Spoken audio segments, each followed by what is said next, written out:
They feel that the right of citizens to effect such recall must not be exercised. They felt that they can teleguide us on what we can do or what we cannot do. But this is incorrect. I feel very ashamed that people around the Senate President are this callous. You know, it's a shame that the Senate President of Nigeria have people around him who want to eliminate people simply because they want to exercise their right. Their right which was rightly guaranteed under the Constitution.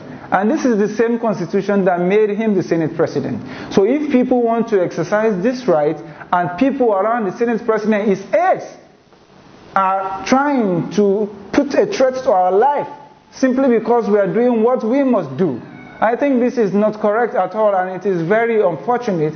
And it is not just a mere threat. It's a serious one, because this is the third most reliable source that I'm getting this information from. You know, this is apart from the fact that one of the aides of the Senate President had called in the past to threaten. It is also not part of the campaign of calumny that has been sponsored by the aides of the Senate President, circulating our numbers across for people, the supporters at home, to be calling and threatening to kill us. They have done this before. But we didn't take those as serious because, you know, we feel like these are just random people that do not even have access to us. But when the Senate President aides are agitating, are planning, are in the process of threatening our lives, this is incorrect. And we are not going to take it lightly with them, because nobody has the right to threaten the life of any other person. We are going to take it up with them, and we are going to pursue it to a logical conclusion. Our lives cannot be threatened. This is the message that I am sending to them, that we are not scared of them. They cannot threaten me as a person because I want to exercise my right. The Senate President should call those people to order now, because whatever happens to us is going to be held liable and responsible for such kind of thing. So we are not being scared of whatever threats they are bringing. We are firm in our belief for doing the right thing, and we are going to do it. The right thing is what we stand for, and that is what we are going to do.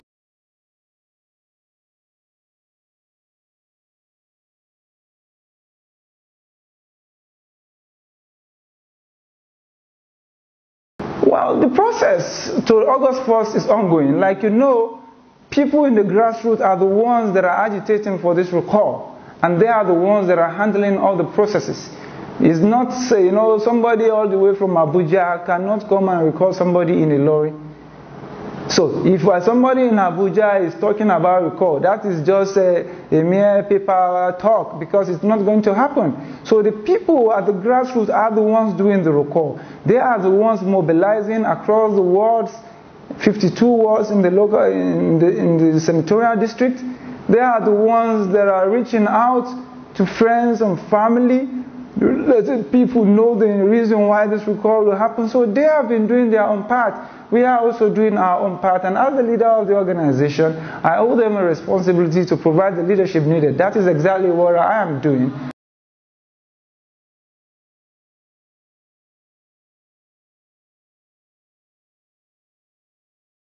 Well, the solidarity is there. That is exactly why this is causing so much problem, and that's why some people can be threatening us. If it is not something that is gaining a wide acceptance from the people, they would not threaten us. So the fact that we are getting this kind of threat from such high places shows that this thing is really happening, and people are really in solidarity with it. So the only weapon they have now is to threaten us to abandon the exercise, because they fear that if this exercise goes through as being planned and as being processed, it is likely going to happen. The recall is likely going to be successful, and because they fear the success of the recall, they feel that the only way to stop it is to threaten us. If they eliminate somebody, for example, of course, others will be scared, and this is what they want, this is what they think. So I think there is so much solidarity, because all the calls, all the solidarity messages is really showing that most people are in support of this.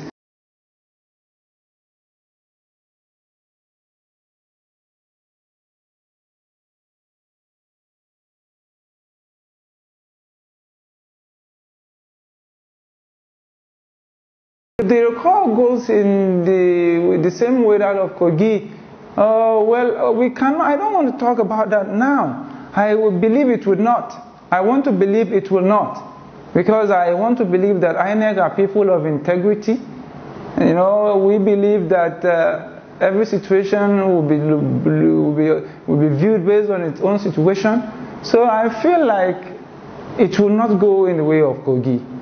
And if it eventually did, the law will take its course. Of course, this is like I say, it's a constitutional thing. It has nothing to do with personality. It is a right that is enshrined in the Constitution. So if INEC is saying they are not going to exercise their constitutional duty, well, there is legal option to be pursued. We are not going to say, oh, let INEC just handle. No. If we feel that INEC did not do what should be done, we are going to explore the legal options. So this is one thing that we believe we can do, and we believe we are going to do our own part and hope that INEC do their own part.